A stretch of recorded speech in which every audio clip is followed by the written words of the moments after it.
Sud Radio, le 10h midi, mettez-vous d'accord, Valérie Expert. Bonjour à toutes et à tous, une nouvelle semaine qui redémarre. Peut-être avez-vous fait un grand pont, c'est possible, hein, comme il y a beaucoup de gens. Le 1er et le 8, mais nous on est là, on sera là en direct avec vous sur Sud Radio. Enfin peut-être pas Gilles. Bonjour. Allez, Gilles Gansman. Bonjour Félix Mathieu. Bonjour. De retour avec nous pour C'est quoi le problème ? Et on va évoquer les prix du gaz qui pourraient exploser au cours des prochaines décennies. Appelez-nous déjà pour nous dire ce que vous observez sur vos factures et puis surtout ce que vous envisagez en termes d'énergie. Est-ce que vous avez déjà changé votre manière de vous alimenter en énergie, que ce soit gaz ou électricité ? On en parle avec Clarisse Berger. Bonjour, vous êtes chargée de mission énergie et logement chez Que Choisir Ensemble. C'est le nouveau nom de l'UFC Que Choisir. Merci d'être là. On va y revenir dans un instant avec vous. Et puis, bien, écoutez, à partir de 11h, on va revenir sur les 10 mesures choc du rapport à l'oncle révélé ce matin par le Figaro. Vous en avez débattu, Gilles, ce matin face à Françoise Degois. Donc, on va en reparler. Parmi ces mesures, bien, la suppression de certaines chaînes. C'est la première mesure qui fait réagir également. Il y a réduire les budgets des jeux et divertissements de France Télévisions. Puis il y a surtout la nomination du président de France Télévisions par le président de la République. Ça aussi, à un an des élections, c'est une démarche très, très politique et on pourra en discuter avec vos débatteurs. Absolument. Et puis, on évoquera également la candidature de Jean-Luc Mélenchon hier soir. Il a annoncé donc qu'il serait candidat pour la 4e fois à l'élection présidentielle. Qu'en pensez-vous ? 0826 300 300. Le grand remplacement, c'est pour tout le monde, mais pas pour lui. Il avait dit qu'il n'irait pas. Finalement, il y va. Et puis, 74 ans, est-ce bien raisonnable ? On peut se poser la question sur la limite d'âge pour les présidents de la République. On va commencer avec le quoi ? Le zapping. Le zapping, oui, c'est vrai, j'ai oublié. Mais c'est incroyable. Alors, oui. Ça va être passionnant en plus. Alors, de quoi allez-vous parler ? Je vais vous parler des free parties. Est-ce qu'il faut les interdire ? Est-ce qu'on s'attaque à la jeunesse ? Est-ce qu'ils ont droit d'aller danser ? Avant, ça s'appelait le Technival. Eh bien, Laurent Nunez dit non. Qu'est-ce que vous dites ? Est-ce qu'il faut laisser la place aux free parties ? 0826 300 300. Et puis, ils en ont ras la carotte, les patrons de tabac. Vous savez qu'il y a 3 vols à main armée par jour de tabac. Évidemment, quand le tabac augmente, eh bien, les braquages augmentent puisque les paquets sont très chers. On en parlera avec nos débatteurs, sachant qu'on a quelqu'un qui a un tabac. Il pourra parler de ça. Et vous pourrez appeler exactement 0826 300 300. Alors, les prix du gaz pourraient exploser, Félix Mathieu, au cours des prochaines décennies, bien au-delà des hausses actuelles. Et c'est le résultat d'une récente étude dont vous allez nous parler. Une étude européenne, oui, alors qu'ils viennent déjà d'augmenter, on le rappelle quand même, de 15% au 1er mai en moyenne. Mais au-delà de cette actu, de cette hausse qui est liée évidemment au Moyen-Orient, au détroit d'Ormuz dont on parle beaucoup, etc., la facture de gaz pourrait prendre 50% d'ici 2030, plus 317 € dans les 3 ans et demi. Donc selon cette étude de l'Organisation européenne des associations de consommateurs, donc des associations comme Que Choisir ou la CLCV y ont participé. En France, donc cette étude prévoit une augmentation des prix de 53% déjà à cause de la hausse des redevances de réseau, des taxes carbone. C'est vrai qu'en ce moment, on cherche à se passer un peu des énergies fossiles. Mais l'autre grande partie de l'explication dans cette étude, c'est tout simplement qu'on a de moins en moins de consommateurs raccordés au gaz. Mais du coup, les frais d'entretien du réseau, ils sont partagés par de moins en moins de consommateurs. Et ces consommateurs, ce sont souvent les plus modestes qui utilisent le gaz. Oui, ceux qui resteront raccordés au gaz longtemps seront en grande partie forcément des ménages qui n'auront pas eu les moyens de faire la transition. Je vous cite cette étude. Les consommateurs qui resteront raccordés au réseau de gaz, souvent parmi les plus vulnérables, seront disproportionnellement affectés par la hausse des coûts de réseau. C'est écrit noir sur blanc. Une France quelque part à 2 vitesses, là encore. Cette étude en appelle donc notamment à anticiper pour redistribuer les coûts d'entretien du réseau plus équitablement et puis aussi sans doute créer des aides plus ciblées pour aider les plus modestes à passer aux solutions alternatives. Alors, on va en parler avec vous, Clarisse Berger. Donc, je rappelle, chargée de mission énergie et logement chez Que Choisir Ensemble. Donc, c'est le nouveau nom de l'UFC Que Choisir. Déjà, cette hausse de 15% a l'impact, effectivement, de très, très nombreux foyers. Pourquoi cette hausse? Alors, Félix l'a un petit peu évoqué, mais c'est que ça va être considérable, visiblement, selon vos prévisions. Bonjour. Alors Bonjour. Oui, c'est vrai qu'actuellement, la hausse, en tout cas pour le mois de mai, de 15%, elle va se traduire par une hausse en moyenne de 6 € sur les factures. Donc quand même, actuellement, ça reste limité. Mais l'explication, elle est liée au fait que actuellement les ménages ne se chauffent pas. On est dans une période plutôt estivale, donc les niveaux de consommation sont relativement faibles. Après, effectivement, on a tout à s'inquiéter de comment ça va se passer à l'automne, quand les ménages vont rallumer leur chauffage de gaz. Et bien là, ça sera plus 6 €, mais certainement beaucoup plus. Donc tout ça, ça dépend vraiment de ce qui va se passer au niveau géopolitique. Mais nous, on invite quand même les ménages à s'informer et toujours à faire jouer la concurrence, puisque on le rappelle, c'est gratuit de changer de fournisseur d'énergie. Et c'est pour ça qu'actuellement, on les invite quand même à comparer les différentes offres. Il y a des comparateurs qui existent en ligne qui sont gratuits et indépendants pour cela. Celui de Que Choisir Ensemble, mais aussi celui du médiateur national de l'énergie. Quand on est chauffé au gaz, on peut pas changer en fait. Enfin, c'est très compliqué de changer de moyen de se chauffer. Alors là, si on regarde un petit peu les résultats... Ça dépend, j'imagine, de l'habitat. C'est ça. En fait, nous, on a, en parallèle de l'étude du BUC que vous avez cité, nous, on a sorti également une étude qui parle en fait de ce qu'on a appelé la captivité des ménages au chauffage gaz, parce qu'en fait, c'est vrai que parfois, pour des raisons techniques et ou économique, c'est très difficile d'opérer ce mouvement de bascule. Donc, en maison individuelle, c'est quand même assez simple maintenant de passer du gaz vers l'électrique. Par contre, en logement collectif, c'est beaucoup plus compliqué. Il y a des questions parfois juste de compatibilité des infrastructures, notamment les convecteurs. De où est-ce que, par exemple, si on décide d'aller vers une pompe à chaleur, où est-ce qu'on installe en fait le matériel, l'équipement. Donc, toutes ces questions, en fait, on les a mises sur la table, et ça explique en effet le fait que parfois pour certains ménages c'est très compliqué de changer de système de chauffage. Moi c'est mon cas dans mon immeuble, vous savez, à Paris il y a gaz à tous les étages. Alors moi j'ai changé, j'avais une cuisinière au gaz, je suis passé à l'électricité en tant que locataire, ça j'ai pas eu de souci avec ma propriétaire. En revanche tout l'immeuble est chauffé au gaz, et en plein des gens dans mon immeuble ne veulent pas changer le gaz. Là, il n'y a aucune solution si 3 gens qui ont des appartements ne veulent pas changer. J'imagine il n'y a pas de recours. Hein. En effet, comme j'expliquais, alors ça dépend de la typologie. Déjà, en logement collectif, on peut avoir des systèmes de chauffage individuels. Donc là, c'est beaucoup plus facile de pouvoir changer. Mais quand le système de chauffage est collectif, en effet, il faut... Et vous payez... Oui, et quand on est locataire, en effet, on a très peu de marge de manœuvre. Donc vous avez... Est-ce que ça ferait baisser les charges de l'immeuble s'il se passait à l'électricité ou à autre chose ?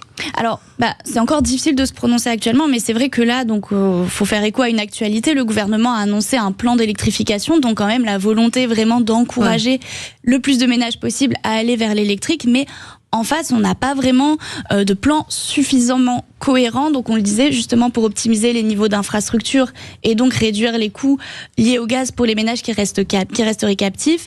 Et en effet, on verra comment ça va se passer. Après, c'est très certain que le gouvernement va essayer d'opérer un signal prix pour que ça soit plus intéressant de basculer à l'électrique. Et comme vous l'avez cité, après, pour les ménages qui vont rester au gaz, on a ce sujet lié aux infrastructures, le financement du verdissement du gaz. Donc tout ceci pourrait en effet rendre le gaz beaucoup moins attractif en termes de coûts pour les ménages. Parce que d'où vient notre gaz ? Alors oui, c'est l'autre sujet, c'est qu'on ne produit pas notre gaz. Le gaz est importé en France, donc voilà, il est en fait, il repose vraiment sur ce qui se passe sur les marchés. Mais il vient du détroit d'Ormuz ou il vient d'ailleurs ? Alors notre principal fournisseur, c'est la Norvège.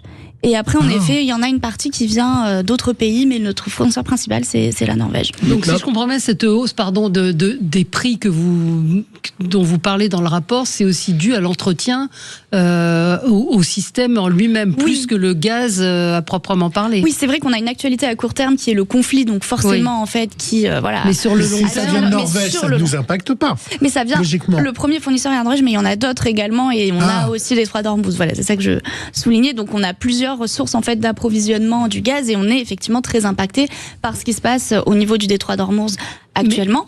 Et après, voilà, il y a des enjeux de plus long terme sur, voilà, comme on a quand même cette volonté du gouvernement de dire aux ménages, basculer vers l'électrique, mais qu'en face, on n'a pas d'annonce sur qu'est-ce qu'on va faire des niveaux d'infrastructures gazières actuellement, comment on les optimise et comment est-ce qu'on permet de réduire les coûts pour les ménages pour lesquels cette transition va prendre plus de temps. Parce que Félix Mathieu disait qu'en fait, l'étude prévoit une augmentation donc des prix de 53% due à la hausse des redevances de réseau et des taxes carbone. Oui. Donc ce sont des coûts qui pourraient très bien être contrôlés ou limités. Voilà, nous c'est ce qu'on demande. En tout cas, ce sont des taxes. C'est pas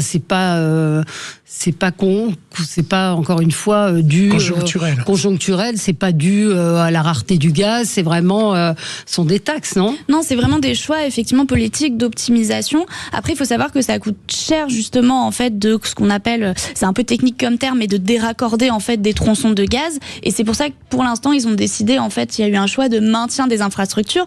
Mais le problème c'est que les infrastructures, leur entretien coûte cher.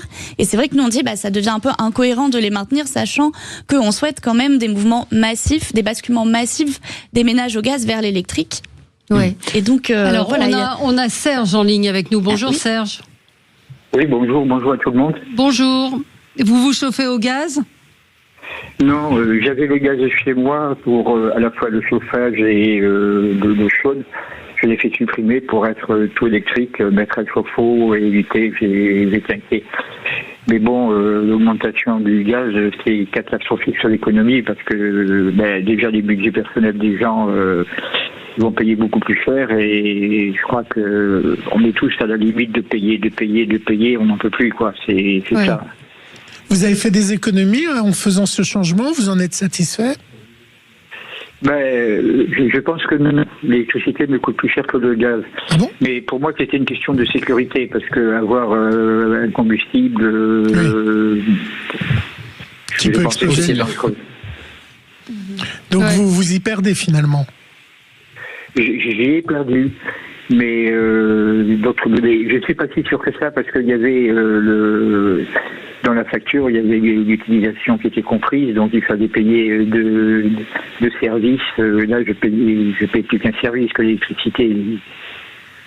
Vous avez remarqué ça, que le passage à l'électricité est moins intéressant pour un particulier ? Alors nous également on alerte parce que c'est vrai que là actuellement le gouvernement met très en avant la pompe à chaleur et dit voilà il faut changer notre système de chauffage et c'est comme ça qu'on va pouvoir réaliser des économies et on dit attention, en fait si on veut véritablement réaliser des économies d'énergie et amortir les travaux qu'on va engager pour pouvoir changer de source d'énergie, il faut isoler avant, il faut d'abord travailler en fait sur la performance du logement avant de changer son système de chauffage, sinon on ne va pas pouvoir en fait maximiser les économies et par exemple installer une pompe à chaleur dans un logement classé F ou G, c'est un non-sens et ça ne va pas nous permettre aux ménages en fait de véritablement amortir le coût de l'équipement et diminuer ses factures.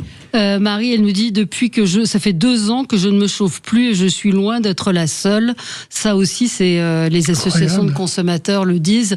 De plus en plus de gens n'ont plus les moyens de se chauffer aujourd'hui. Oui, ça devient une des sources en fait principales de dépenses des ménages. Et il y en a qui sont parfois obligés d'y renoncer. Et nous, on a également alerté sur le fait pour les ménages les plus vulnérables qu'en fait, suite à la crise qui a eu lieu déjà en Ukraine et à la nouvelle, le chèque énergie qui a pour but vraiment de soulager le pouvoir d'achat des ménages les plus fragiles n'a jamais été revalorisé. Alors, on va se retrouver dans un instant, 0826 300 300.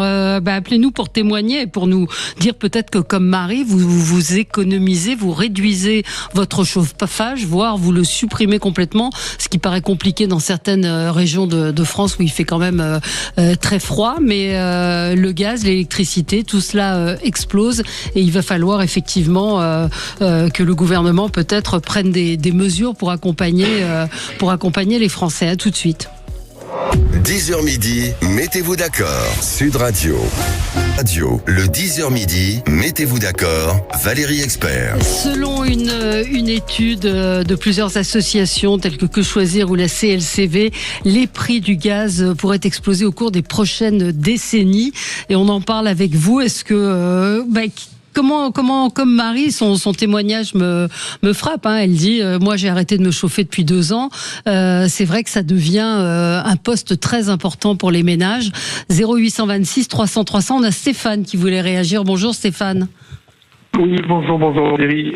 Oui, je vous appelais parce que je suis en plein dans cette question de consommation de gaz. Là, je refais 2 appartements et les 2 étaient fonctionnaient au gaz justement. Alors plusieurs choses. La première chose, c'est que contrairement à ce qu'il est dit, même si vous êtes particulier, le passage du gaz à d'autres sources, c'est extrêmement cher. C'est-à-dire qu'il faut la tuyauterie, il faut ôter votre chaudière. Il faut mettre une pompe à chaleur, il faut raccorder à des radiateurs électriques. Donc en gros, pour un petit appartement d'une 60aine de mètres carrés, il faut compter 12-15 000 euros. Donc c'est pas du tout accessible. Alors, si on est investisseur et qu'on fait des choses dessus, pourquoi pas, mais pour un particulier, c'est très compliqué. Ça, c'était la première chose. La deuxième chose, c'est que moi, j'avais une mauvaise lettre et le DPE me conseillait de passer du gaz, une chaudière gaz classique et une chaudière gaz à condensation. Donc, ce que j'ai fait, c'est 4 000, un peu plus de 3 000 euros d'investissement. Et puis, au final, donc vous voyez, c'est les réglementations qui vous conseillent de changer de chaudière. Donc, vous investissez dans une chaudière. Et puis, au final, le mois d'après, on vous dit, stop, le gaz, on arrête, on augmente de 15%. Ça, c'était ma deuxième réflexion.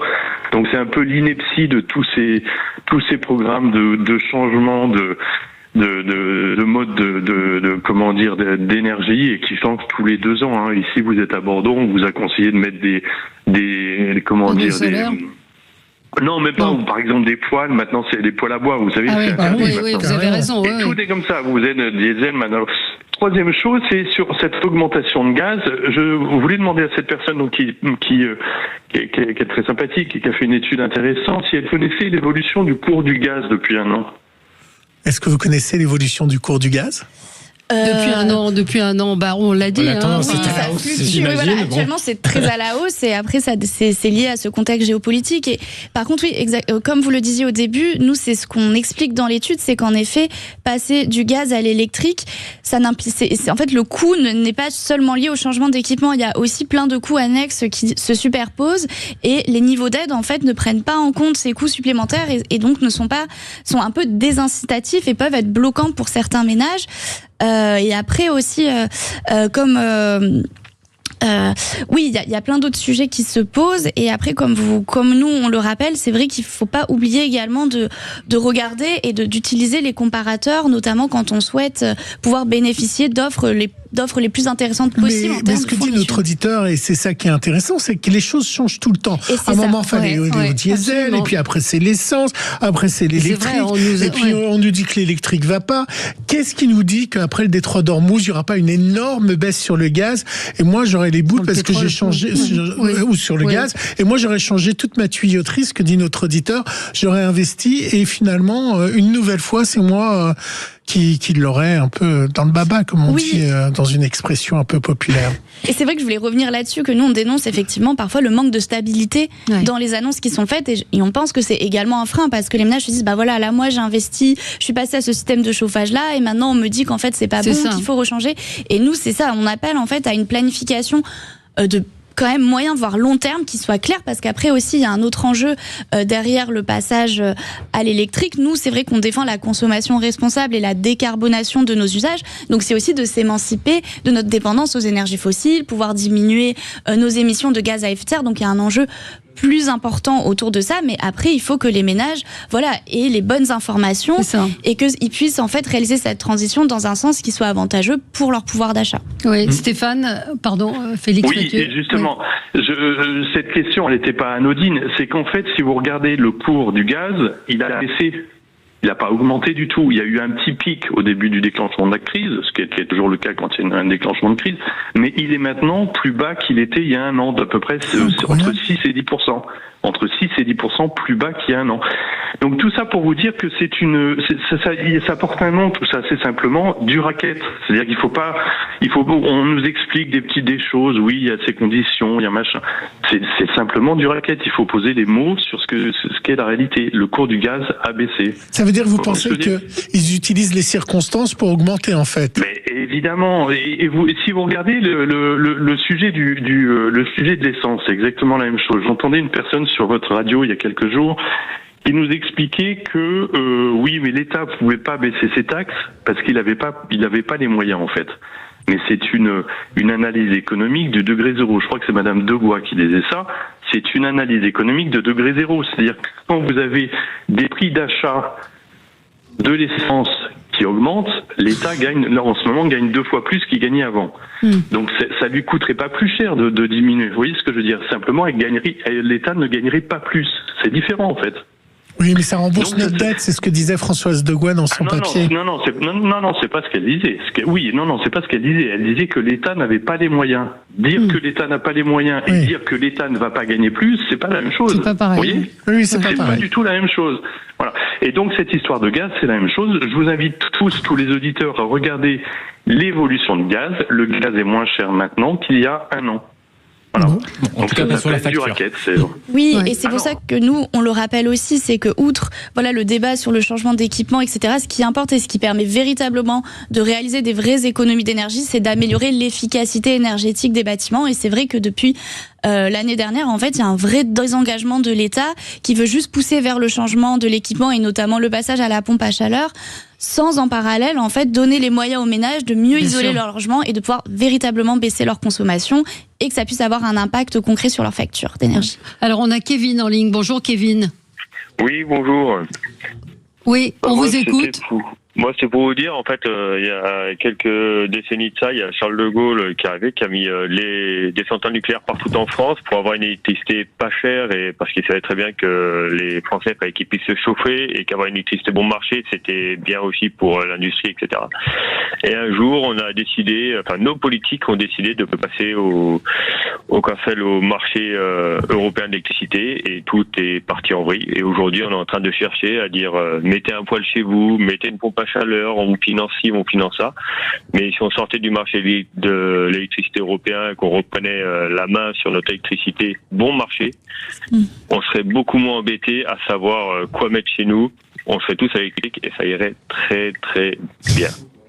Ouais, oui, puisqu'on s'aligne. Merci Kevin et merci aussi à Stéphane. Qu'est-ce qu'on concrètement, conclusion? Oui, c'est vrai que nous c'est quelque chose qu'on dénonce à Que Choisir Ensemble, le fait que les coûts de l'électricité en fait ne reflètent pas les coûts de production, alors que pourtant on s'approvisionne quasi intégralement. On pourrait s'approvisionner quasi en intégralité via nos propres moyens de production, mais c'est vrai que en fait actuellement les prix reflètent à plus de 50% en fait ce qui se passe sur les marchés et ça malheureusement on n'a pas trop de nous en tant qu'association de défense de consommateurs de marge de manœuvre mais c'est un constat c'est vrai. Ouais. Vous nous parliez pompe à chaleur, vous nous parliez isolation des logements. Je me mets à la place d'un propriétaire qui pense ne pas avoir les moyens d'ici 2030 d'opérer des travaux de plus grande ampleur. Est-ce que dans ce cas-là, quand on voit quand même cette estimation plus 50% d'ici 2030, est-ce que ça peut valoir le coup quand même, à défaut de pouvoir faire des vrais grands travaux comme ça, de au moins remplacer ces radiateurs par des radiateurs électriques?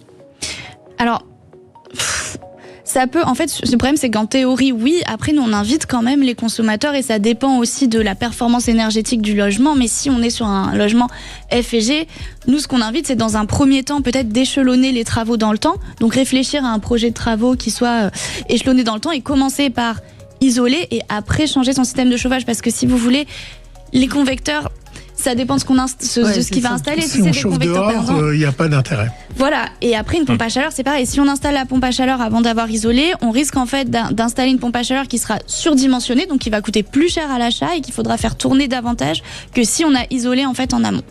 Merci à vous, merci Clarisse Berger, donc chargée de mission énergie et logement chez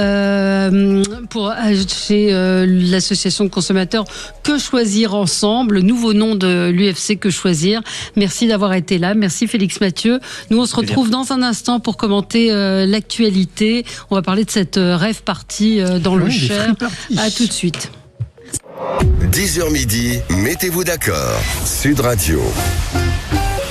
Sud Radio, le 10h midi, mettez-vous d'accord, Valérie Expert. On est avec vous sur Sud Radio dans ce 10h midi pour commenter l'actualité avec Andrea Cotarac, porte-parole du RN. Bonjour. Philippe Coy, buraliste, vice-président de la CPME. Bonjour à vous. On va parler des buralistes avec Gilles dans un instant. Arnaud Stéphan, fondateur de l'agence La Note de Com. Vous êtes spécialiste en communication politique. Et Brice Sokol, bonjour. Politologue, essayiste. Et je rappelle votre livre coécrit avec Frédéric Dabi, L'écharpe et les tempêtes, paru aux éditions de l'Aube. Mélenchon, candidat, quelle surprise, je le disais tout à l'heure, il prônait pour un remplacement il y a quelques mois. On remplace tout le monde, mais pas lui. Faut-il une limite d'âge pour les candidats? C'est la question qu'on se faisait ce matin. Non, ça fait débat. Je vois Arnaud Stéphan qui souffle. Oui, on parle pas des communicants. On peut poser la question. Et puis Jordan Bardella au plus haut des souhaits de candidature. Il devance de plus de 10 points la plupart de ses adversaires. Et on parlera de l'audiovisuel public. Cure d'austérité. À quoi va servir le rapport qui va être rendu public demain? Rapport suite à la commission d'enquête parlementaire sur l'audiovisuel. Et Gilles Gansman est resté avec nous pour le zapping de l'actualité. On va commencer, alors on danse et on s'éclate même, enfin on prend presque au figuré. La Free Party Technival pour les boomers, ça s'appelait avant Technival, a défrayé la chronique tout le week-end. Le ministre de l'Intérieur, Laurent Nunez, s'est senti visé, lui qui veut interdire ce genre de manifestation. Tous ceux qui en sortent seront verbalisés à double titre. D'abord pour avoir pénétré sur un terrain militaire alors que c'est interdit, et ensuite pour avoir bravé un arrêté d'interdiction d'un rassemblement musical. La revendication, c'est on vient à Bourges parce que le ministre de l'Intérieur est né à Bourges, enfin dans la zone de Bourges, et on vient sur le polygone parce qu'on est contre la guerre, c'est la guerre à la guerre. Ça ne fait que me renforcer dans la conviction qui est la mienne de continuer à porter un projet de loi qui s'appelle Riposte et qui comporte ce qu'évidemment les organisateurs avaient bien identifié, une partie consacrée au rave party. Organiser une rave party maintenant, ce sera un délit puni de 2 ans d'emprisonnement, de 30 000 € d'amende. 2 ans parce qu'on fait la fête? Ça fait un peu cher. Vous pénétrez sur le terrain de quelqu'un, c'est interdit. Terrain militaire de plus, non. Et puis une manifestation, je suis désolé, qui n'est pas autorisée.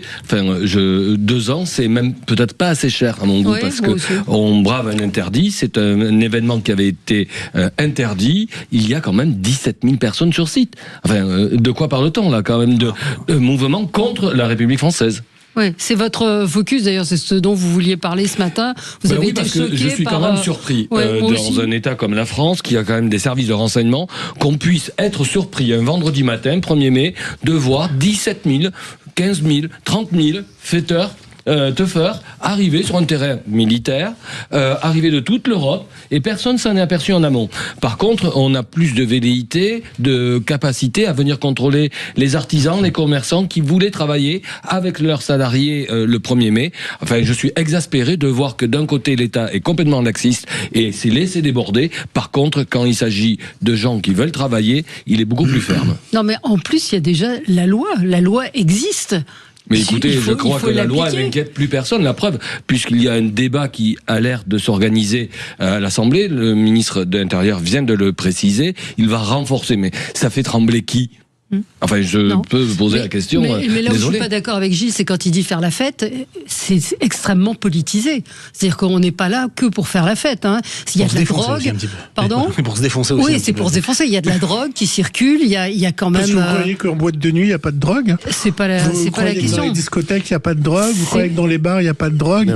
Il y a de la drogue partout, Valérie. Il n'y en a pas qu'au Free Party. C'est pas que je veux les défendre à tout prix, mais l'argument de la drogue, elle fait presque un corollaire de la fête et des endroits de nuit. Donc, je suis désolé, ça laisse quand même un coup pour la société. Il y avait pratiquement 600 gendarmes, 35 pompiers mobilisés, des secouristes. Il y a des soins qui ont été apportés à des personnes qui se sont trouvées avec des malaises. C'est quand même nous, les contribuables, qui allons payer cette petite sauterie. Il y a eu du déminage aussi. Je crois qu'ils ont trouvé des malaises dans les boîtes de nuit. Vous croyez que non, mais c'est illégal. Le truc, c'est que c'est illégal. Illégal. Olivier est en ligne avec nous. Bonjour Olivier. Bonjour Valérie, bonjour à vos invités. Alors moi oui, j'ai vécu ça de chez moi. on a eu une rave party, ça résonne, une rave party qui était à 8 km pendant 3 jours, 24 heures sur 24, boum, boum, boum, les fenêtres fermées, les volets fermés, on ne dormait pas de la nuit.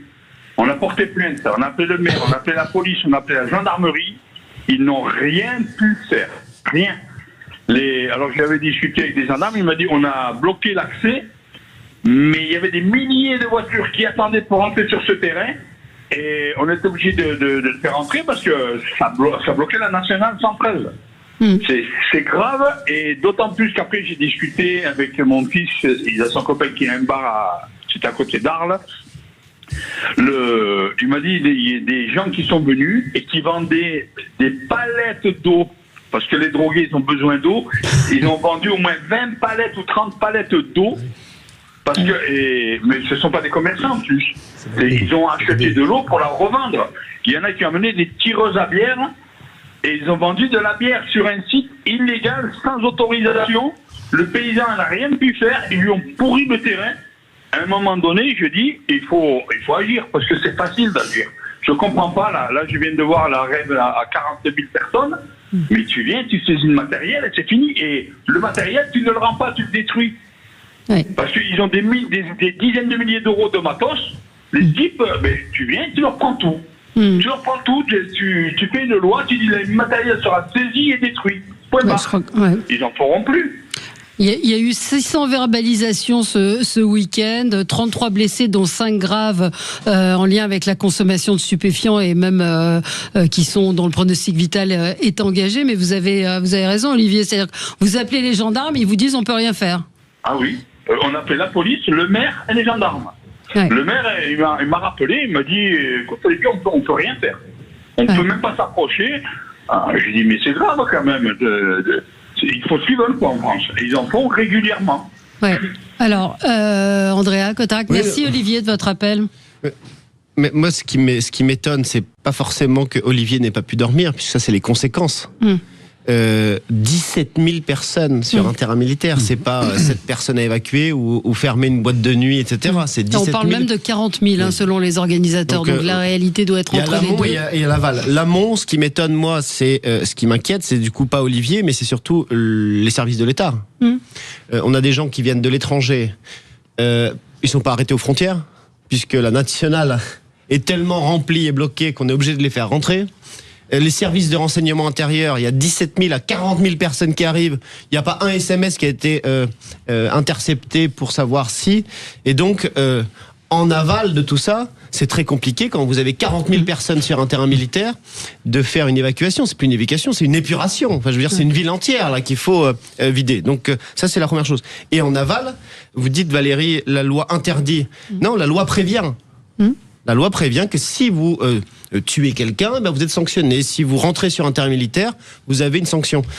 Je constate que la sanction ne fait plus peur et qu'aujourd'hui, les gens se permettent de rentrer sur un terrain militaire, se permettre de faire des délits d'ailleurs divers et variés. C'est pas simplement sur les rêves partis, c'est l'ensemble de la société. Quand le président parle de décivilisation, c'est bien qu'il y a quelque chose qui se passe dans le pays. Je suis pas macroniste, mais pour le camp, lui-même le dit. Donc l'amont, c'est l'anticipation des services de l'État. Et l'aval, c'est la sanction judiciaire. Je constate que ni l'un ni l'autre ne sont remplis dans ce pays. Non, c'est un sujet national, mais c'est aussi un sujet européen. Je pense que les rêves partis ont commencé en Angleterre dans les années 90.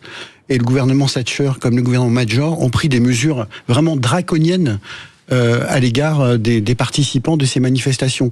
Ça a été le cas récemment aussi en Italie, ça a été le cas en Espagne, et c'est aussi peut-être une des raisons pour lesquelles, sur ces genres de manifestations en France, on constate qu'il y a énormément, il y a 30 à 40% de gens d'Européens, enfin de non-nationaux. Oui, qui venaient de tous les pays d'Italie. Donc la question qui se pose aujourd'hui, moi j'ai pas la solution, mais est-ce que, comme l'Italie, comme l'Angleterre ou comme l'Espagne, adopter des législations extrêmement draconiennes, ça peut peut-être empêcher ce type de manifestation. Il y a déjà la loi. Les lois en Italie, en Espagne, en Angleterre sont beaucoup plus répressives que les nôtres. Voilà. Si je peux me permettre juste, vous avez raison. Deuxième question, c'est moi je ne connais pas comment s'organisent ces manifestations. C'est-à-dire que est-ce qu'à partir du moment où ces gens qui organisent ce genre d'événements rentrent en contact avec une collectivité ou pas, et est-ce que la collectivité peut leur laisser, ou l'État, des terrains pour qu'ils puissent organiser dans des anciens aéroports, des anciens hangars d'aéroports. Est-ce que ça c'est possible? Parce que le contre-argument que moi j'ai entendu ce week-end, c'était de dire: on a demandé à l'État ou on a demandé à telle collectivité un terrain pour pouvoir organiser cette manifestation, ils nous ont pas donné l'autorisation. Ouais. Donc on l'a prise. On l'a prise. Donc voilà, la question c'est que... on peut se demander aussi, quand il y a 40 000 jeunes, ça veut dire que les jeunes ont envie de s'amuser, de sortir, de bouger. Est-ce que ça pourrait être organisé? Moi j'ai envie d'un manteau de fourrure et d'une bague en diamant. Vous croyez que je peux aller taper dans une bijouterie? Moi j'ai envie d'aller dans un restaurant 3 étoiles, je vais aller dans le restaurant et puis je ne veux pas payer parce que j'ai envie. Bah dis donc, avec vous 5, un Woodstock n'aurait pas existé. Non, mais j'ai envie. Faire la fête. Mais Woodstock, c'était autorisé, c'était un concert autorisé. Mais j'ai envie, ça veut rien dire, j'ai envie, ils ont envie de faire la fête. Tout le monde est nostalgique de Woodstock, mais vous voulez pas de Woodstock. Sauf que c'est pas Woodstock. Olivier à 8 km, je crois. Non. Allez, on se retrouve dans un instant, et si vous voulez réagir, c'est un sujet qui fait réagir, évidemment. À tout de suite. 10h midi, Sud Radio. Le 10h midi, mettez-vous d'accord. Valérie Expert. Ça fait réagir. Alors, on vous a pas entendu, Arnaud. Non, mais je disais, c'est toujours ça. C'est qu'en France, on a une sale habitude, c'est d'être le pays du lendemain. C'est-à-dire que les choses se passent, tout le monde dit oh là là, c'est pas bien. Et le lendemain, vous avez les politiques, vous avez les sociologues, vous avez les psychiatres qui se réunissent et qui disent c'est mal, cette consommation de drogue et tout, c'est affreux, ces terrains militaires qui ont été occupés, vous imaginez, on a retrouvé des obus, etc. Mais c'est le lendemain et on attend toujours une solution. Et ça fait des années qu'on entend parler de ces rêves partis. Ça fait des années qu'on entend parler de ces agriculteurs qui se font pourrir leur terrain. Ça fait des années qu'on entend parler de ces jeunes qui se sentent mal dans ces différents festivals. Et oui, la question c'est de savoir qu'est-ce qu'on fait. Et vous posiez la question très justement hors antenne. C'est vrai que ce matériel, ça rentre pas à l'arrière d'une Twingo. Bah non. Et donc il y a au bout d'un moment, il faut savoir à qui profitent ces Technival. C'est pas simplement des gens qui font la fête. Non, c'est ça. Il y a des gens qui amènent des palettes de flotte. Ils la vendent. Et des tireuses à bière.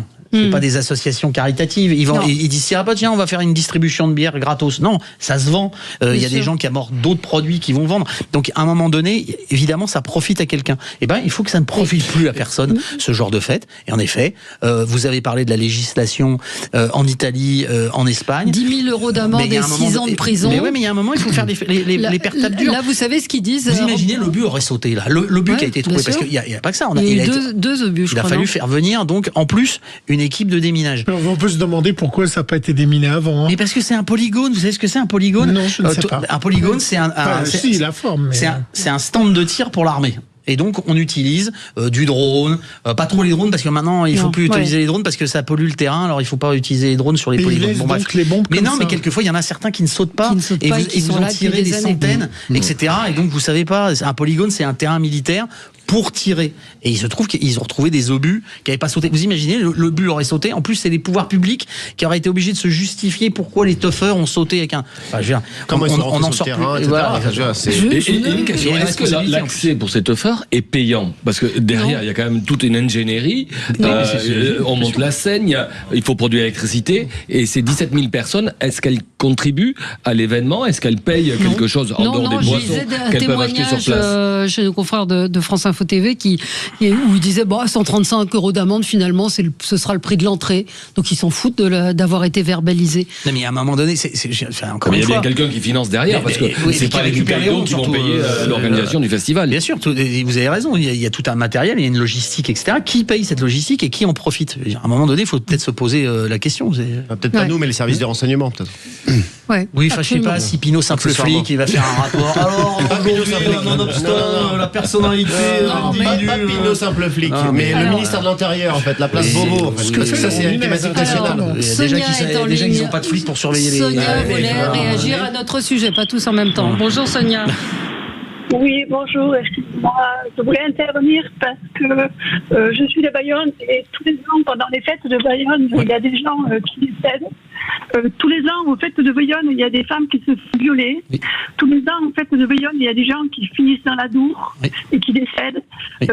Pour les fêtes de Pampelune, c'est la même. Tous les ans, il y a des blessés, il y a des morts, il y a des comas éthyliques.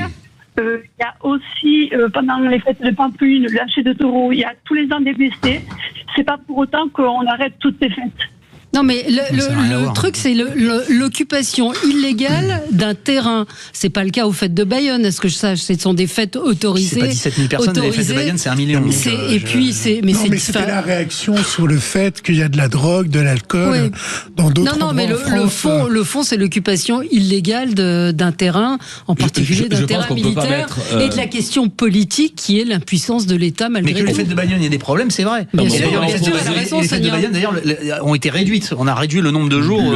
Les jours sont réduits, le calendrier. Je dis ça en tant que pratiquant. Je suis béarnais, mais j'aime la fête au Pays Basque. On s'adapte largement. D'ailleurs, il y a quelques jours, il y avait la foire au jambon, qui était aussi un événement festif qui s'est déroulé dans de très bonnes conditions. Évidemment, quand vous mettez 1 million de personnes durant 4 jours, il y a forcément des incidents. Mais en tous les cas, c'est déclaré, c'est contrôlé. D'ailleurs, je rappelle que la mairie de Bayonne, il y a 3 ou 4 ans, a décidé là aussi, pour assurer la sécurité de l'événement, de faire payer l'entrée, pour pas que la charge soit aux Bayonnais, et que c'est plutôt ceux qui viennent faire la fête qui contribuent à la sécurisation. Cela amène une sécurité générale de l'événement et contribue au financement des secours. Et forcément, 1 million de personnes sont là pour faire la fête. Aussi, les bars sont gérés par des bodégas, des associations, non, mais tout est encadré. Là, on parle d'un événement illégal sur un terrain privé, que ce soit militaire ou le champ d'un agriculteur, parce que l'auditeur le disait très bien tout à l'heure, un agriculteur qui a vu une free party s'organiser sur son terrain, je suis pas sûr qu'il puisse replanter son maïs dès le lendemain. Oui. Bon, on continue. Merci Sonia. Merci. Et vous avez raison de signaler. Non, mais les viols et tout, ce que vous dites, c'est insupportable. Et c'est vrai que l'année dernière, malheureusement, il y a eu même un mort. Il y a eu un mort en bas de chez lui parce que chez lui. Bien sûr. Ras la carotte. Les patrons de tabac n'en peuvent plus des cambriolages de leur officine. Plus les cigarettes augmentent, plus les vols augmentent. Les vols à main armée, il y en a 3 par jour. Vous imaginez, en moyenne, 3 vols à main armée dans les officines qui vendent des cigarettes. Du coup, les systèmes de sécurité font un tabac. Ils sont arrivés par là. Et ils ont cassé carrément la serrure, certainement avec un outil, et puis ils sont rentrés. Les cambrioleurs ne sont pas venus chercher la caisse, mais des paquets de cigarettes. Ils ont vidé les étagères complètement, quoi. Préjudice, 8 300 €. À l'intérieur du bar, Coralie a fait installer des caméras avec détecteur de mouvement. Cette fois-ci, elles ne se sont pas déclenchées à temps. Coralie envisage aujourd'hui d'arrêter son activité. Je ne sais même pas à la prochaine facture si je vais pouvoir payer mon tabac parce que je ne les aurais pas vendus. Donc j'ai pas d'argent. Là je suis arrivé à un point où je me demande si ça vaut vraiment le coup de se lever à 3h30 pour ouvrir à 4h. Pourquoi faire quoi? Il y a une lassitude. Vous en avez ras la carotte? On peut en avoir ras la carotte parce que ça fait des années que l'on dénonce cette situation. Elle est provoquée par quoi? Par la punition fiscale que les gouvernements ont imposée à ce produit du tabac sous doctrine de la santé. C'est pour la santé. Je suis désolé, laissez-moi finir s'il vous plaît. Sous prétexte de santé publique, on met de la fiscalité. Je suis désolé, c'est de la fiscalité punitive et pas éducative. Et on voit bien aujourd'hui ce qui se passe. On a un paquet sur 2, voire un paquet sur 3 fumé dans notre pays qui vient du marché illégal. C'est de la contrefaçon, c'est des organisations mafieuses qui se sont emparées aujourd'hui de la distribution du tabac, et ceux qui n'ont pas ces filières, viennent s'approvisionner chez nous. Et comme je le dis, le tiroir caisse aujourd'hui, c'est presque le pourboire du cambrioleur. On travaille avec la boule au ventre, et je rappelle qu'il y avait un Premier ministre qui n'est plus aujourd'hui Premier ministre, qui avait fait un déplacement à l'époque à Clermont-Ferrand et qui avait dit la peur doit changer de camp. Et quand j'écoute votre reportage, la peur n'a toujours pas changé de camp. Elle est chez nous, chez les buralistes. Il y en a autant de cambriolages? Oui, parce que cette matière, le tabac, aujourd'hui dans notre linéaire, c'est une valeur qui a beaucoup de commercialité sur le marché parallèle. D'ailleurs, on n'attaque plus de bijouterie, on n'attaque plus de blanc. On vient chez nous parce que forcément ce marché, il existe. Et le pire, c'est qu'à force de se protéger... Combien il y a dans une caisse d'un bureau de tabac. Je ne vous dirai pas combien il peut y avoir de liquidité. En tous les cas, il y a de moins en moins puisqu'on paye de plus en plus par carte bleue. Mais la plus grande valeur, c'est le linéaire. Et ma collègue vient de vous le dire à l'antenne. Ils sont venus chercher ce produit qui est facilement commercialisable n'importe où. C'est un drame pour notre profession parce que nous sommes des gens engagés sur le territoire. Nous sommes des gens qui animons le territoire. Et travailler à bout le ventre, ce n'est pas possible. Ça m'est arrivé dans mon établissement. J'ai eu une voiture bélier, je me suis fait attaquer sur mon parking. Tout cela est une réalité parce que aujourd'hui, le produit du tabac, je suis désolé, c'est un produit qui est devenu très cher et qui ne règle pas les problèmes de santé publique. Ils l'ont fait en plein Regardez jour, le bilan des douanes qui ne fait que progresser et je salue d'ailleurs ce travail remarquable fait au quotidien. Ils l'ont fait en plein jour, de nuit, bien évidemment, mais comme on se protège, maintenant ils nous attaquent en pleine journée. Vous avez les images de ce collègue dans la Drôme qui en pleine journée s'est vu menacé par un client avec un coup de canon, avec un fusil à canon scié qu'il a attaqué alors qu'il y avait des clients dans l'établissement. Il n'a son salut qu'en jetant sa table pour se protéger. Voilà où on en est aujourd'hui. Oui, simplement, désolé de faire la même chose, mais il y a un amont et un aval. Parce que vous pouvez pas mettre des paquets de cigarettes à 13,50 en France et les avoir 2 fois moins cher dans les pays frontaliers. Belgique, Luxembourg, Italie, Espagne, etc. Je vous prends un exemple. Quand il y a eu la pandémie du Covid, qu'il y avait la fermeture des frontières, que personne pouvait... on a eu des explosions de consommation de cigarettes. Plus 90% dans des communes frontalières, etc. On se dit, mais bon sang, les gens se mettent à fumer. Non. Les gens, en fait, sont contraints d'acheter en France parce qu'avant, ils achetaient ailleurs. Ça, c'est l'amont. Et l'aval, quand on dit, mais on fait payer des paquets de cigarettes plus chers, ça paraît logique et évidemment, je remets pas ça en cause. Mais ça induit quoi ? Ça induit un marché parallèle avec des cigarettes objectivement, dont on ne sait pas ce qu'il y a dedans. Vous avez raison, il y a un enjeu de santé publique et le buraliste que je suis et l'ancien président des buralistes n'a jamais dit autre chose. Il y a un vrai enjeu de santé publique. Mais la méthode qui est appliquée n'est pas depuis hier, ça fait 20 ans. Le premier plan santé, c'était Jacques Chirac. Je commençais mon métier de buraliste, vous voyez, et j'en ai pris plein la gueule. Je suis à 60 minutes de la frontière espagnole. Donc je peux vous dire, Pau, c'est une belle ville, mais il y a des voisins qui sont perturbants.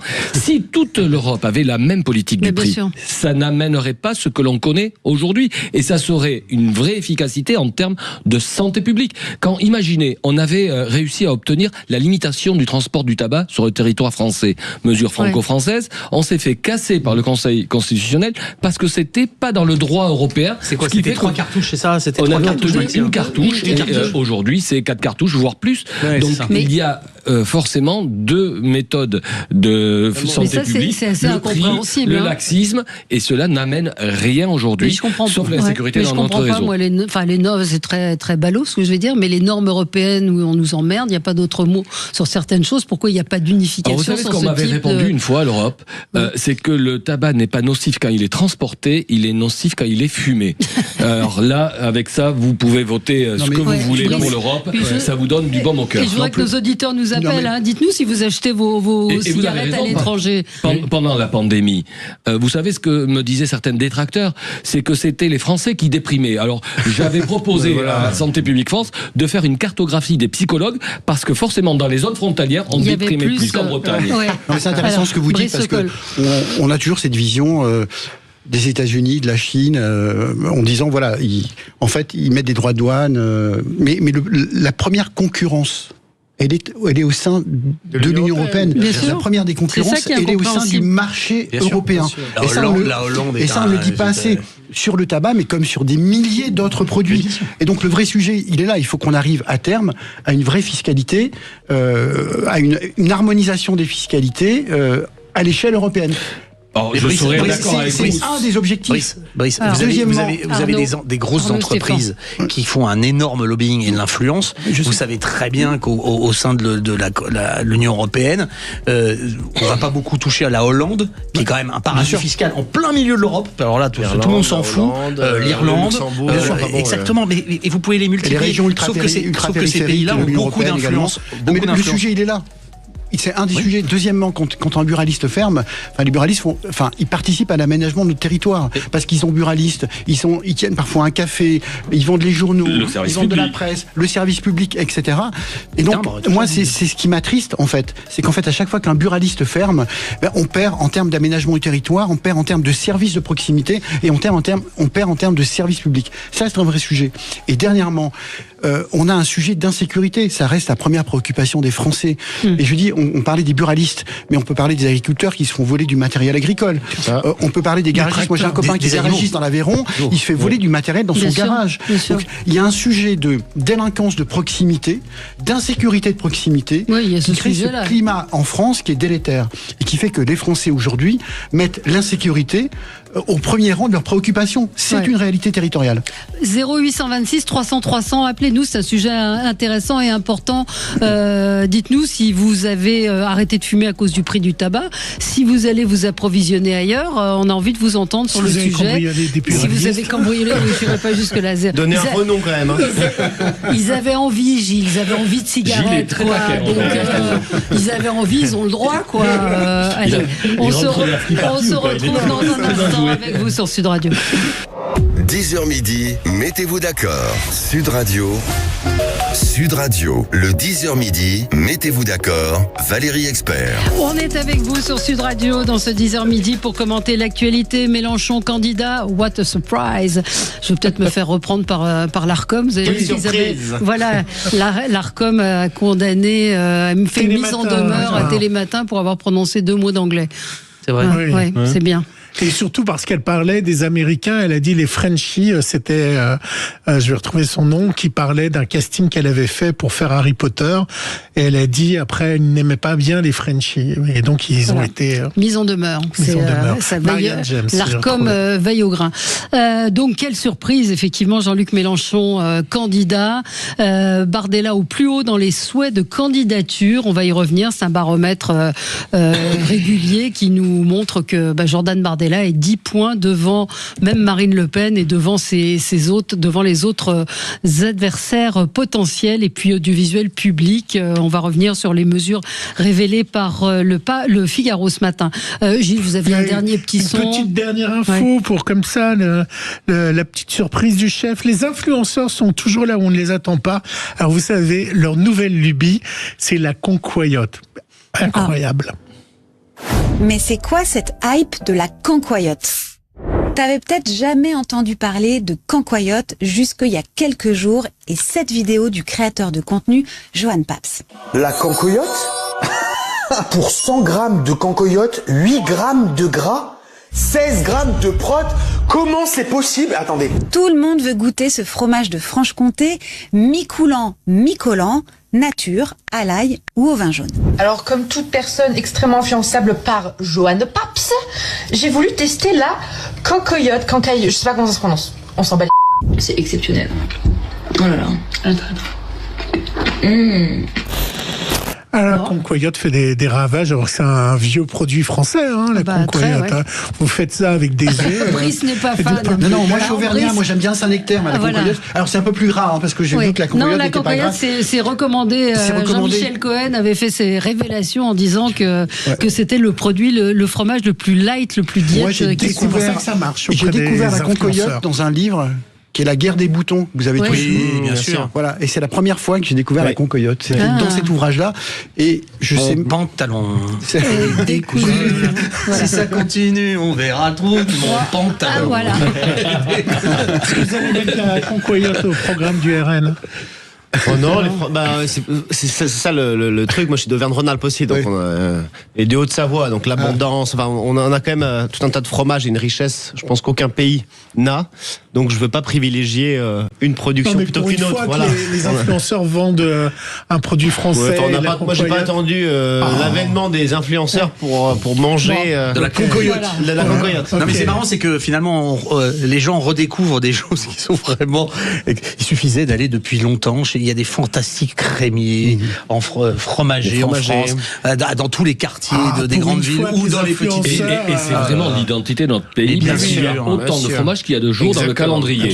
Et vous êtes plutôt quoi alors moi je suis Savarin, la truffe de comté et bien évidemment le pur brebis des Pyrénées, le mixte moins bien, mais en tous les cas je suis un passionné de fromage et d'ailleurs je suis les maîtres ouvriers fromagers qui me régalent souvent par leur plateau. C'est pour nous dans le Béarn une des qualités du terroir. Alors Marie nous dit j'adore la cancoyote et Stéphane nous rappelle effectivement la chanson d'Hubert Félix Stéphane, la cancoyote, qui était un hymne, à ce fromage. Et notre réalisatrice a fait une omelette avec des pommes de terre et de la cancoyote hier soir. Voilà, je vous confie des secrets de Sud Radio. Non mais c'est bien, ça fait du bien aussi d'avoir des sujets un peu plus légers. Donc on a appris que les influenceurs partagent le fromage. Oui, c'est ça. À la fin du repas, vous avez le plateau de fromage qui circule entre vos convives et je trouve que cette communion autour du fromage, de nos territoires, de notre France, de ce savoir-faire, c'est aussi un des plaisirs que l'on peut avoir. Le fameux chariot de fromage dans les restaurants envié. Mais il y a de moins en moins de fromage quand vous êtes invité à dîner chez des gens. C'est vrai. Ça vaut un peu cher aussi, il faut le dire. Je trouve quand même pour aller chez le fromager que finalement il y a un petit peu quand même d'inflation sur le tarif quand vous voulez des produits de qualité. Si avec le fromage, c'est certain. Le camembert au marché. Bon, non. Marie a trouvé, notre réalisatrice a trouvé la chanson d'Hubert Félix Stéphane pour Stéphane, notre auditeur. Les Bretons ont des chapeaux ronds, les Parisiens ont le Panthéon, les Occitans ont Fos-sur-Mer et les Lorrains Servan-Schreiber. Les Alsaciennes font des biscuits que l'on trouve aussi à Paris. À ces gens-là, on dit gaga, car ils n'ont pas ce que l'on a. La cancoyote, le setin, mes mains francs jouer tout en dansant la gavotte. On se beurre la gueule à la rouée. La cancoyote. On est content d'entendre Hubert Félix Stéphane comme ça lundi matin. Génial.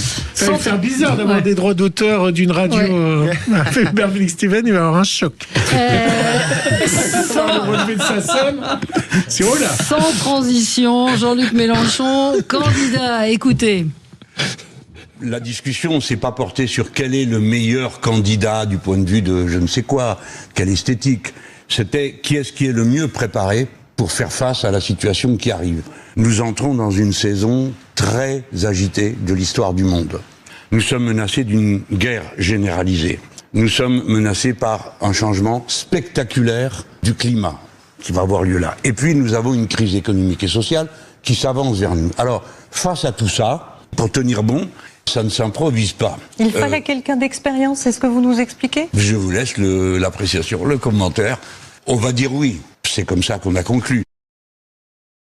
Alors, le mieux placé, je rappelle quand même qu'il avait... Quand il est comme ça, il n'est pas mauvais. Hein. Je suis désolé, mais hier il était. Il est sur TF1. Il n'est pas forcément. On lui a pas forcément déroulé le tapis rouge. TF1 est dans une autre tessiture, on va dire, que Jean-Luc Mélenchon. Enfin, ils l'ont reçu. Il fait un plateau qui est pas facile. On sait que quelquefois ça peut être un peu surprenant le 20h et ça peut être tout d'un coup ça peut se retourner contre l'invité. Il s'en sort pas mal. Il est bon quand il est comme ça, et on voit qu'il commence déjà à préparer son virage, comme il le fait à chaque fois qu'il y a une élection présidentielle. Il nous a fait Jean-Luc Mélenchon, place de la République, pour le 1er mai, où on parlait de Jaurès, on parlait de la Révolution, etc. Et puis, pof, on arrive dans quelque chose de très institutionnel.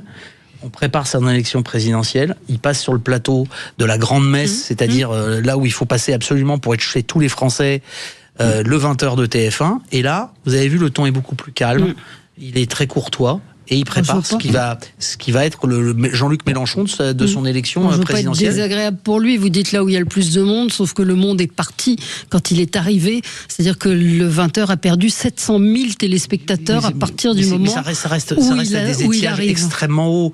Ça reste à plusieurs millions de téléspectateurs. À plusieurs millions, mais ce que je veux dire, c'est pour être tout à fait honnête, dès qu'il y a un politique qui intervient dans un journal, ça chute. Mais là, 700 000, c'est quand même. Encore une fois, il faut. évitons de relativiser parce que c'est quand même non, mais tout ce que vous dites était juste. Mais c'est voilà, combien de plateaux il faudrait qu'il fasse sur des chaînes d'infos pour pouvoir faire l'équivalent de juste son intervention sur le plateau hier de TF1. Il avait dit le 22 mars, il avait allumé Le Monde en disant que Le Monde colportait des ragots, et il avait dit: je souhaite être remplacé. François Ruffin, Mathilde Panot, Manuel Bompard, ils travaillent avec succès. Je leur souhaite bonne chance. C'est pas parce que vous dites je leur souhaite bonne chance. Eh ben ils n'y sont pas arrivés. Non, et mais donc c'est moi le candidat. Je veux être remplacé. Luc est en ligne avec nous. Bonjour Luc. Bonjour Valérie, bonjour à tous. Alors, qu'est-ce que vous en avez pensé? Moi, ce que j'en pense, c'est ce que je pense depuis longtemps. C'est que Mélenchon, avant, il avait un discours. Maintenant, il en a un autre. Donc demain, il en aura encore un autre. C'est-à-dire? Donc effectivement, les socialistes sont morts avec François Hollande. Donc tous les gens de gauche sont partis à droite. Et donc Mélenchon, maintenant, cherche à plaire à ceux qui lui permettront d'arriver là où il veut arriver. Donc il est pire que Macron. Parce que Macron, lui, a une idée, c'est d'affaiblir la France pour faire son Europe, alors que Mélenchon, lui, passe qu'à son intérêt personnel. Alors, est-ce que c'est pas le cas d'un peu tous? C'est la question qu'on peut aussi se poser. En tout cas, merci d'avoir appelé Luc. Lui, vous dites, il fait du clientélisme. C'était pas une surprise, encore une fois, hier, cette candidature. C'est pas du tout une surprise. C'est pas une surprise sur TF1, puisque à chaque fois qu'il se présente candidat à la présidentielle, il l'a toujours fait sur le 20h de TF1 de manière très courtoise. En 2016, il lançait la France Insoumise sur le 20h de TF1 aussi. Bon, etc., etc. Maintenant, vous disiez tout à l'heure qu'il parlait de Jaurès, les meetings, etc. Et j'aurais aimé qu'il parle de Jaurès. Ouais. La réalité, c'est qu'aujourd'hui, il parle pas de Jaurès. Il parle du Hamas, il parle du CCIF, il parle de tout sauf de la laïcité, qui était finalement... son objectif, sa défense, gardien de la République, etc. Je suis pas sûr qu'au bout de la 3e fois, jouer au caméléon va à nouveau lui être bénéfique. C'est un exercice extrêmement compliqué. C'est très compliqué. Dans lequel vous vous livrez. C'est-à-dire de faire l'exégèse de ce que vous voudriez qu'un adversaire politique. Je vais vous dire une chose. Vous avez oublié quelque chose en fait. C'est que moi j'ai passé 12 ans avec Jean-Luc Mélenchon.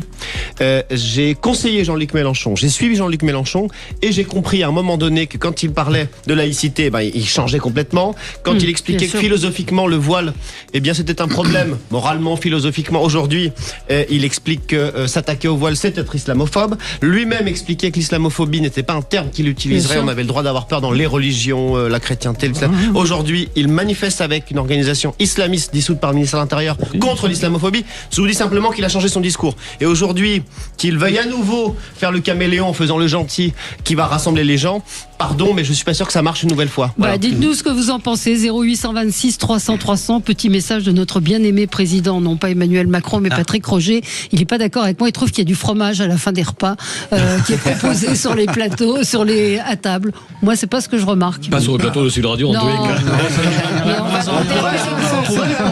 demander à Perico de nous apporter du fromage. Allez, on se retrouve dans un instant. Et puis, dites-nous ce que vous pensez de l'évolution de Jean-Luc Mélenchon, effectivement, et de sa sincérité. À tout de suite. 10h midi, mettez-vous d'accord. Sud Radio. Parlons vrai. Sud Radio, le 10h midi, mettez-vous d'accord, Valérie Expert. De retour avec vous dans le studio de Sud Radio, nous évoquons la candidature de Jean-Luc Mélenchon. Brice Sokol, ça vous évoque quoi? Politologue, moi ça me semble tout à fait légitime. Et vous avez vu, LFI est un parti récent. LFI, il manquait à Jean-Luc Mélenchon 420 000 voix pour être au second tour de la dernière élection présidentielle. Ils ont fait aucune impasse sur les élections intermédiaires, c'est-à-dire les élections européennes, les élections législatives de 2022, ils ont fait un très bon score, et l'élection législative de 2024 et les élections municipales. Jusqu'à présent, LFI faisait toujours l'impasse sur les élections municipales. Là, ils ont acté une logique de territorialisation. Et donc, LFI aujourd'hui, c'est quoi? C'est d'abord un récit qui s'est imposé à gauche, parce qu'on l'a bien vu en 2022, en 2024, les socialistes et les autres partis se sont associés à LFI. Et on voit bien aujourd'hui toute la difficulté d'une partie de la gauche, notamment social-démocrate, les Verts, d'arriver à avoir une candidature unique, différente de celle de Jean-Luc Mélenchon, parce que Jean-Luc Mélenchon a un récit, a un imaginaire, a des élus, et a un programme. La Nouvelle France, on aime ou on n'aime pas, voilà. Mais c'est un parti qui est structuré. Et moi, je dis que les deux partis aujourd'hui en France qui ont un leader, qui sont structurés, qui ont un programme. Alors moi, je parle de radicalité. Alors, tout le monde n'aime pas ce mot-là, mais c'est LFI et c'est le Rassemblement National. Et le Rassemblement National, vous prenez le Rassemblement National, ils ont même 2 candidats qui peuvent être au second tour d'une élection présidentielle. Donc toute la difficulté aujourd'hui, je ne sais pas si c'est une difficulté ou un avantage ou un inconvénient, c'est que vous avez 2 partis qui sont structurés, qui sont incarnés, qui présentent un récit. D'un côté, la nouvelle France, la nouvelle société. De l'autre côté, une France souverainiste, identitaire. Et les Français le perçoivent. Au milieu, dans l'espace républicain de droite ou dans l'espace social-démocrate de gauche, comme vous le disiez justement tout à l'heure, il y a une pluralité de candidats. Il n'y a pas forcément de programme, il n'y a pas forcément d'alternative. Donc aujourd'hui, que Jean-Luc Mélenchon soit candidat à l'élection présidentielle, ça me semble légitime. Ouais. Mais c'est juste un... Ouais. Si je peux me permettre, Andrea, je suis tout à fait d'accord avec ce qui vient d'être dit. Il y a 2 familles politiques aujourd'hui qui ont un imaginaire et qui ont créé leur route pour savoir ce qu'ils vont faire demain pour la France. C'est le Rassemblement National et la France Insoumise, c'est indéniable. Au milieu, vous avez les confettis de l'UMPS, des gens qui ont gouverné le pays depuis 40 ans, qui n'ont pas de programme, mais qui ont plus de candidats que d'idées. Bon, ça c'est certain. En revanche, sur le Jean-Luc Mélenchon d'hier aux 20h, il y a quand même une donnée dont on n'a pas parlé. C'est qu'il a expliqué que le RN, c'était son principal adversaire, et qu'on allait le battre à nouveau.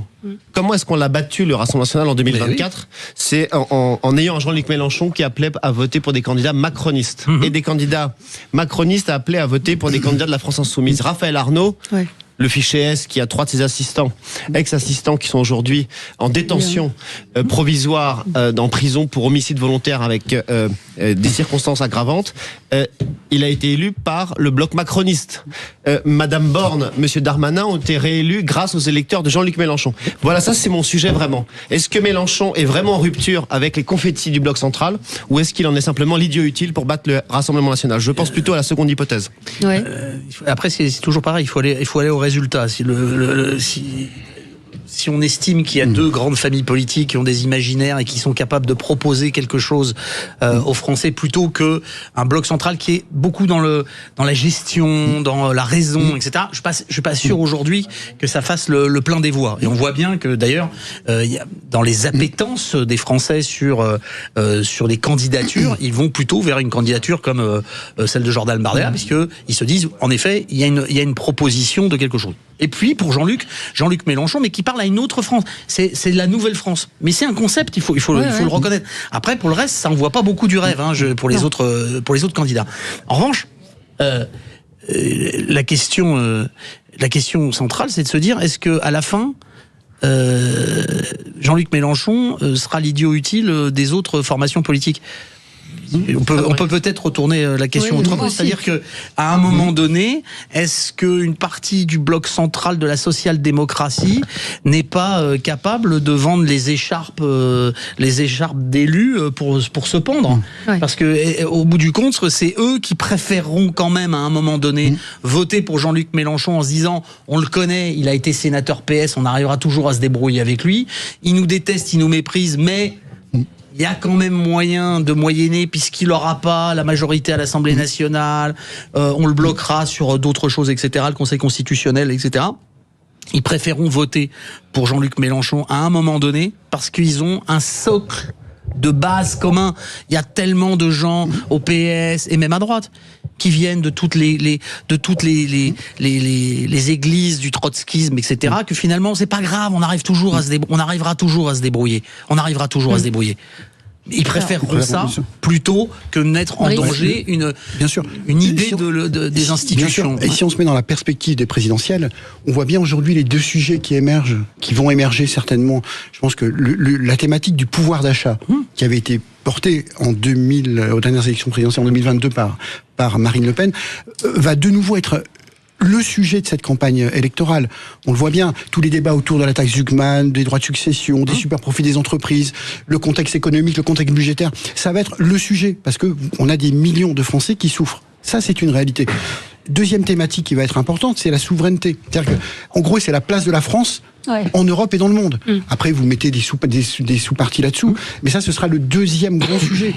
Et quels sont les partis qui sont aujourd'hui susceptibles de répondre à ces deux interrogations qui préoccupent les Français? En tout cas, à Toulouse, quand vous avez vu un front des industriels de Airbus contre quelqu'un de LFI, si tous les industriels en France, au moment de l'élection présidentielle, disent attention danger avec quelqu'un de LFI, si ça fonctionne comme à Toulouse, il risque d'avoir des problèmes. C'était pas que LFI, hein. C'était socialiste et LFI. C'était socialiste. Donc, il y a eu un front qui a gagné des entreprises. On a eu très peur de perdre Airbus. Il y a même des joueurs de rugby qui se sont engagés. Donc si on a le même phénomène, si on voit qu'il monte dans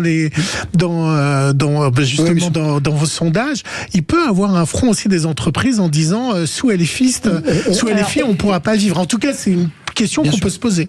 On a Thierry en ligne avec nous. Bonjour Thierry. Oui, bonjour Valérie, bonjour à tous. Bonjour. Alors, eh bien, donc sur le sujet de la candidature de Jean-Luc Mélenchon, je trouve que c'est une bonne nouvelle. J'espère qu'il sera au second tour parce que il y a un projet qui n'arrive pas à aboutir, c'est celui d'Union des droites. Et j'imagine que si on a un deuxième tour avec un candidat de droite et Jean-Luc Mélenchon en face, là, ce projet d'union des droites va se faire dans les urnes, parce que si on compte sur les élus pour le faire, ça ne viendra jamais. Voilà, moi je suis très content, parce que j'ai vraiment envie que ce pays prenne l'orientation qui est dans les sondages la sienne, c'est-à-dire celle de l'union des droites. Voilà. C'est quoi l'union des droites pour vous? Ça va jusqu'au RN? Ça va jusqu'à Éric Zemmour? Ça part d'où, surtout? Oui, en fait, si vous voulez, je réfléchis pas comme ça, parce que j'entends le RN, fasciste, machin, truc et bidule. Moi, je vois les gens, je connais des gens qui sont des électeurs d'un peu de LR, de RN, ils ont tout à faire ensemble. Enfin, je veux dire, moi, ce que je vois sur le terrain, je suis pas élu, je suis rien du tout, je suis même pas militant, mais je parle un peu avec tout le monde, et moi, dans mon village, les gens qui votent RN, c'est des braves gens, enfin c'est des gens qui ont envie que ça change, envie de reprendre le pays en main et que ça soit Zemmour, RN, enfin j'ai pas besoin de mettre des étiquettes. Moi, je les sens. Je sens que c'est des gens qui ont envie de reprendre leur pays en main, et c'est ça que j'espère. Et je ne pense pas que ça va être avec la nouvelle France que ça va arriver, quoi. Voilà. Merci de votre appel. On pourra dire quelques mots des différents sondages qui paraissent ce matin. Il y a Harris Interactive qui nous dit que dans tous les cas de figure, que ce soit Édouard Philippe, Gabriel Attal ou autre, Jordan Bardella ou Marine Le Pen arriveraient largement en tête, 34, 35, 32, 33 contre 19 pour Édouard Philippe, 14 pour Gabriel Attal. Et puis les souhaits de pronostic et le pronostic de candidature à l'élection présidentielle, 44% de souhaits pour Jordan Bardella. On y revient dans un instant. À tout de suite. 10h midi, mettez-vous d'accord. Sud Radio. 10h midi, mettez-vous d'accord. Valérie Expert. Allez, on est avec vous sur Sud Radio. Alors là aussi, on attend vos commentaires. Quel est votre souhait? La question qui était posée pour chacune des personnalités suivantes. Souhaitez-vous qu'elle se porte candidate à la prochaine élection présidentielle? Jordan Bardella, 44% des personnes interrogées répondent oui, suivi par Marine Le Pen, 39%, Édouard Philippe, 36%, Gabriel Attal, 32%, Bruno Retailleau, 28%. C'est un sondage IFOP fiducial pour Le Figaro et Sud Radio. Jordan Bardella est quand même très loin devant Brice Sokol. Ce qui est intéressant dans ce sondage-là, dans ce baromètre, en fait, moi j'observe deux choses. Un, il semblerait que Retailleau ait réussi son ancrage chez les Républicains en étant candidat des Républicains. Il semblerait qu'il ait réussi cet ancrage-là. Et deuxièmement, ce qui est intéressant, c'est la remontada de Gabriel Attal vis-à-vis d'Édouard Philippe. C'est vrai. Je trouve qu'il y a eu toute une séquence de communication de Gabriel Attal avec son livre, les émissions télévisées, son Tour de France, etc. Et donc c'est intéressant parce qu'il regagne entre guillemets des parts de marché sur Édouard Philippe, mais de manière très rapide, en 1 mois et demi. Lorsqu'on compare qu'Édouard Philippe est d'une activité horrifiante quand même. Et ce qui est intéressant également, c'est que moi j'attends de voir aussi ce que va donner Glucksmann, parce que Glucksmann sort lui aussi un ouvrage à la fin du mois, fait un grand meeting, je crois, dans l'Est parisien au mois de juin. Donc de l'autre côté, dans la bataille des sociodémocrates entre Glucksmann, Monsieur Glucksmann, Monsieur Hollande, Monsieur Cazeneuve et peut-être Monsieur Olivier Faure, ça va être intéressant d'observer. Monsieur Hollande. Et Monsieur Hollande, je ne sais pas si je crois qu'il y a 8 premiers ministres. Ça va être intéressant de voir les évolutions aussi des tendances et des sondages. Quel aveu Glucksmann qui fait un meeting dans l'Est parisien, quoi. Ouais. C'est la France pour Glucksmann, c'est l'Est parisien, quoi. C'est le 11e. Il en a fait beaucoup dans les pays de l'Est tout court. Mais à signaler que Patrick Sébastien est dans ce baromètre, dans ce sondage. 15%. Les serviettes comme ça. Le dard. On s'en rappelle de son parti. Devant Bruno Le Maire, devant Jean Lassalle, devant Marine Tondelier. Il est à 15%. Ouais. 15% de souhait. Et d'augmentation, c'est en augmentation de plus de 8 points. Voilà. Ouais, en fait, excusez-moi, si je peux juste rebondir sur ce 15% qui surprend Gilles et qui doit nous surprendre à tous, il faut le lire peut-être différemment. C'est peut-être plutôt un rejet de l'offre politique, et Patrick Sébastien, sa popularité qui ressemble à tout le monde, fait que peut-être au lieu de faire un choix et un mauvais choix, on rebondit sur l'humoriste qui pourrait donner un peu. C'est Marine Tondelier, je veux dire, je me poserai des questions quand même. C'est pas. Non, mais c'est un refus de toute l'offre politique actuelle. C'est l'effet Coluche. C'est l'effet Coluche, vous avez raison. Jordan Bardella aussi. Je veux dire, 40%, ça veut aussi dire 44%, ça veut aussi dire quelque chose. Oui, mais ils chantent pas les mêmes chansons. Non, pas vraiment. Non, ils chantent pas les mêmes chansons. Puis il n'est pas humoriste a priori. Bon, mais simplement c'est que. Les Français ont vu Mélenchon, ils ont vu Macron, ils ont vu Marine, ils ont vu ces candidats-là pendant plusieurs années, des véritables chefs politiques, 2017, 2022, etc. On a un luxe au Rassemblement National, c'est qu'on a 2 candidats qui sont en tête, puisque vous dites 44 pour Jordan de souhait, 39 pour Marine Le Pen, ce qui est quand même énorme.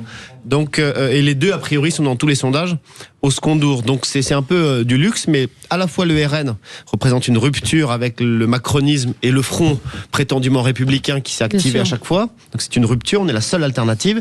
Mais d'autre part, Jordan Bardella n'était pas candidat avant. Donc il y a aussi une forme de renouveau, j'imagine, dans ses souhaits divers et variés. J'ai vu passer je parle sous ton contrôle, Brice, il y a eu un sondage sur les personnalités politiques favoris des Français. Je crois qu'il y avait Jordan Bardella, Marine Le Pen, Marion Maréchal en 3e, et on était je crois que sur les 6 premiers, il y avait 3 personnalités du RN, ce qui est une première. Absolument. Et avec une Madame Knafo qui monte aussi dans les sondages. Sera-t-elle ou ne sera-t-elle pas candidate C'était curieux l'intervention d'Éric Zemmour hier. Oui, il a dit quoi? J'ai pas vu. Et qu'il y aurait un candidat de toute façon, et qui jusqu'au bout, il y aurait un candidat reconquête sans donner le nom du candidat. Vous aurez un meeting de Glucksmann dans l'Est parisien, puis un meeting de Knafo dans l'Ouest parisien. Alors, on a Philippe en ligne avec nous qui voulait réagir. Bonjour Philippe. Bonjour Valérie, bonjour à toutes et à tous. Bonjour. Salut. Je vous appelle de la région toulousaine pour vous dire simplement que je souhaite ardemment que M. Mélenchon soit au 2e tour. Ouais. De manière à favoriser la victoire du RN. Et je vais vous dire, j'espère que ça va faire discuter entre les débatteurs, intervenants. Ouais, et que je vais voter Mélenchon au 1er tour pour voter RN au 2e. Voilà. Il y a de la stratégie là. Il y a de la stratégie. Et je vais être aussi cynique que nos politiques.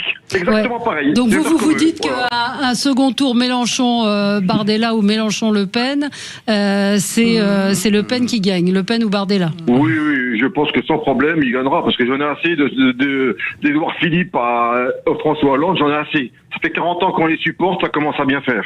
Et si Mélenchon gagne, vous faites quoi? Tant pis, si Mélenchon gagne, qu'est-ce que j'aurais perdu? J'aurais perdu, c'est la vie, c'est comme ça. Voilà. Vous voterez pour qui? Vous voterez RN a priori?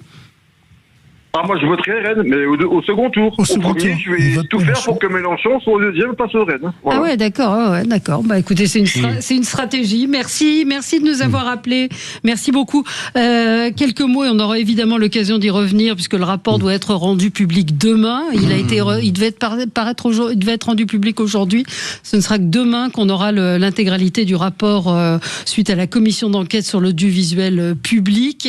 Le Figaro, néanmoins, a sorti les 10 mesures choc du rapport Allongue pour réformer l'audiovisuel public. Donc on a vu que Jordan Bardella, lui, souhaite la privatisation. Néanmoins, il y a des efforts à faire. Est-ce que ce rapport, déjà, selon vous, va changer quelque chose? Alors déjà, il y a eu quelques ajustements, on l'a évoqué ici, sur les hôtels à Cannes, les taxis et autres, mais il y a une réorganisation de toute la direction de France Télévisions, vous allez voir, ça va être annoncé. Ah bon? Les directeurs d'unités ont été regroupés pour avoir plus de charges, puisque leur salaire a été rajouté. Vous verrez, il y aura 3 pôles différents qui vont gérer Mais le millefeuille, il changera pas. Enfin, on va changer les intitulés, mais est-ce qu'on changera les voitures? On aura des portes de placard supplémentaires.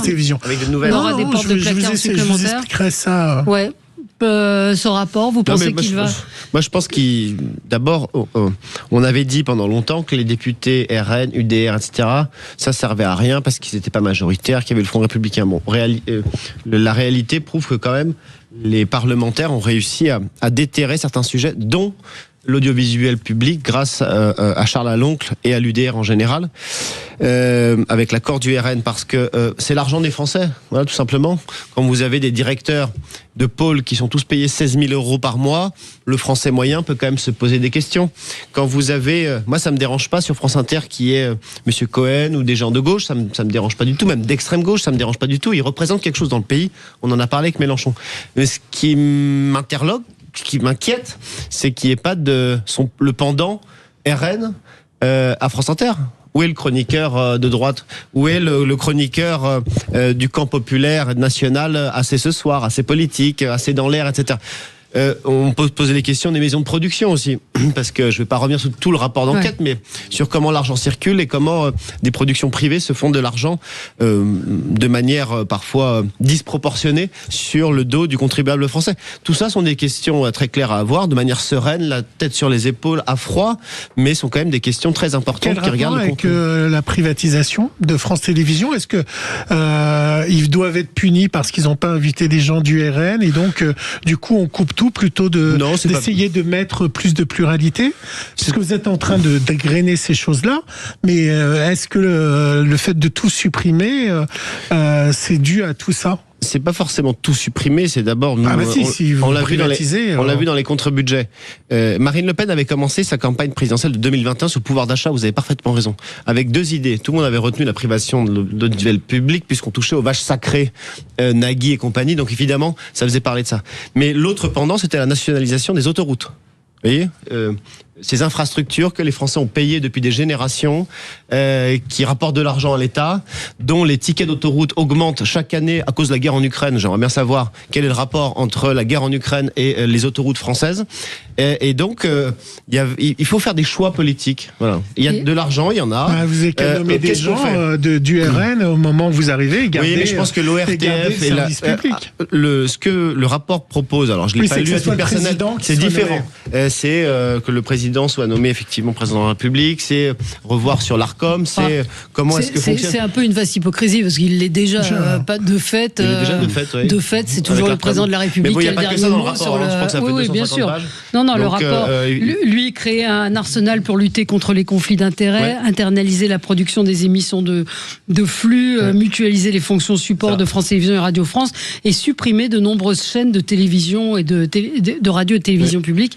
Et c'est vrai que Charles Aloncle nous avait dit quand il est venu ici qu'il y avait beaucoup trop d'antennes du service public. En tout cas, s'il y a une personnalité qui a éclos ces derniers temps, c'est bien Charles Aloncle. Oui. Je crois qu'il a réussi à imposer par un style particulier et puis en imposant une espèce de rendez-vous d'audience, c'est-à-dire que la commission d'enquête était devenue quasiment un feuilleton que tout le monde suivait, on allait voir les vidéos, etc. Et qu'il y avait des révélations tous les jours. C'était ça qu'il y avait. Et les personnes interrogées sont connues. Climax, Cliffhanger, là, on m'excusera pour l'anglais, mais voilà, ce système tous les jours, pas volontaire d'ailleurs. Il se trouve que tous les jours on apprenait quelque chose et on tombait de son fauteuil. Après, je ne suis pas sûr que la privatisation de l'audiovisuel public règle quelque chose du point de vue idéologique. On va parler du fond, parce que pour avoir travaillé dans une maison qui est pas très loin d'ici pendant presque 4 ans, le substrat sociologique et politico-sociologique, c'est pas parce que les gens sont très bien payés dans une entreprise privée pas très loin d'ici, sur les bords de Seine, qu'ils ne sont pas plus ou pas moins des gens qui baignent dans un bain idéologique qui est favorable à des idées de pluralisme. On va pas dire qu'il y a forcément un pluralisme, mais c'est privé. Voilà. Ouais.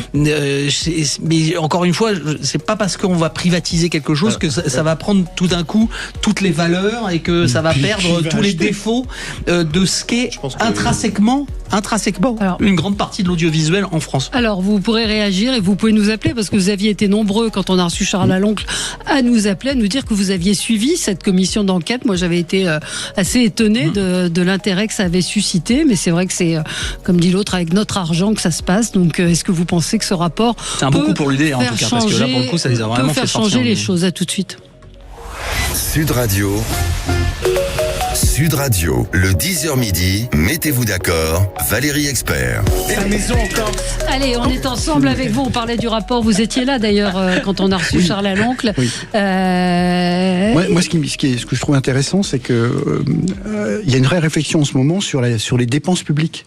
On est super endetté, on a une croissance qui est en train de faiblir. Voilà, qu'on ait un regard sur la dépense publique et sur la manière dont l'audiovisuel public utilise l'argent public, moi ça me semble plutôt légitime. Après, moi je suis de ton avis. Je pense qu'il faut pas privatiser. Il faut un audiovisuel public, oui. mais qui suive les règles communes. Ce qui est intéressant dans le rapport, moi il y a 2 propositions qui me paraissent intéressantes. C'est la loi de programmation pluriannuelle de contrôle sur France Télévisions et un contrôle de la Cour des comptes sur les différentes sociétés. Ça, je trouve ça intéressant. Mais juste une parenthèse, j'ai discuté la semaine dernière avec un membre de la Cour des comptes.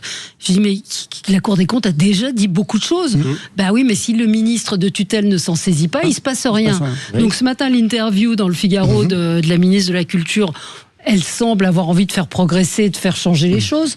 Mais je vous interroge, Catherine Pégard. C'est un vrai sujet. Il y a un deuxième sujet qui est la charte de commande publique audiovisuelle, avec notamment la mise en concurrence pour les appels d'offres, pour les contrats de production supérieurs à 1 million d'euros. Je veux dire, on parle tous les jours de commande publique, de marché en France. Ce serait intéressant que ça s'applique aussi aux sociétés de production. Mais comment vous voulez faire un appel qui répondent à des appels d'offres avec un cahier des charges? Il y a déjà des appels d'offres, ils sont déjà bidons. Enfin, pardon de le dire comme ça, je l'ai vécu. Moi, je sais pas, je suis pas un spécialiste. Non, mais je l'ai vécu. Il y a des appels d'offres qui sont bidons, je le dis très clairement. Donc ça, c'est un sujet. Il faut voilà. Et il y a parfois des commissions d'enquête qui donnent, vous le savez mieux que moi, qui donnent parfois naissance à des PPL ou des projets de loi qui permet au gouvernement de venir rectifier telle ou telle politique publique. Peut-être que le gouvernement pourrait se saisir de ce rapport pour essayer de proposer des alternatives. Oui, mais moi je vous dis, j'ai un choix avec Céline Dion, ce qui a été le cas. Je le vends à France 2. France 2 me dit non. Je dis, elle me donne une somme. TF1 m'en donne une autre. Est-ce que c'est à eux d'enchérir ou pas ? La question, elle est simple. Ça, c'est de l'événement. Mais non, c'est comme la même chose. Massinger a été proposé à France Télévisions. C'est TF1 qui a proposé plus cher. Mais ça, c'est un programme. Là, vous parlez je parle de tout. Je parle de l'info, je parle de reportage, de documentaire, du sport. Non, alors je vais peut-être couper l'ambiance sur le plateau. Je vous écoute avec beaucoup de passion. Vous êtes des gens passionnés de l'audiovisuel, de la politique. Tout à l'heure, Stéphane disait que les commissions d'enquête était suivi, mais écoutez, moi je suis assez surpris, certainement d'un microcosme ça a été suivi. Sûrement. Parce que moi, dans mon quotidien de commerçant, j'ai pas l'impression que ça... Alors bien évidemment, on parle d'argent public derrière. Et le sujet qui a été évoqué tout à l'heure dans l'axe des présidentielles, c'est le pouvoir d'achat. Et aujourd'hui, c'est au cœur de la vie de tous nos compatriotes. Mais franchement, ce débat me semble-t-il, de mon regard, est un débat de passionnés, d'initiés, et que alors c'est mon ressenti, bien évidemment, certainement, il y a des choses à corriger, à améliorer, parce que la dépense de l'argent public ne peut plus être ce que le temps a laissé faire. Mais tu sais, je pense que vous vous trompez. Moi, je pense que c'est un débat qui a intéressé les Français. Je dis pas le contraire. Pas forcément sur le plan, j'allais dire, de l'audiovisuel, mais sur le plan, comme vous le disiez, du pouvoir d'achat, c'est-à-dire que de la dépense publique, du rapport à l'impôt, de la manière dont on dépense l'argent public dans ce pays. C'est de cette manière-là que les Français ont été interpellés. Nous, on l'a bien vu pendant la campagne, par exemple, des municipales, cette thématique du pouvoir d'achat, bien sûr, elle est montée, mais en flèche. Et moi, quand je discute avec les gens sur ce sujet, sur cette commission d'enquête, alors, comme vous, je ne parle pas avec des spécialistes, mais des gens lambda. Enfin, pour eux, c'est voilà, à quoi ça sert de payer autant d'impôts ? Où vont ces impôts ? Je vous assure qu'aujourd'hui, ce week-end, dans mon commerce, le sujet, il est là, plus que sur le fond, plus que sur le fond de l'audiovisuel en le lui-même. pouvoir d'achat, les courses qui coûtent de plus en plus cher, carburant qui coûte de plus en plus cher, renoncer à aller au travail. Je pense qu'aujourd'hui, le vrai sujet, tout est un vrai sujet. Mais quand vous dites aux Français, ça coûte 4 milliards, qu'est-ce qu'on a pour 4 milliards ? Ils passent où le pognon ? Enfin, pardon de parler trivialement comme ça. Bien évidemment, mais je trouve qu'on y donne beaucoup plus d'importance que de raison. Français, le décor, le canapé, tout est mis vers la télévision. Exactement. Vous mettez votre téléviseur et les Français mettent le canapé, choisissent comment.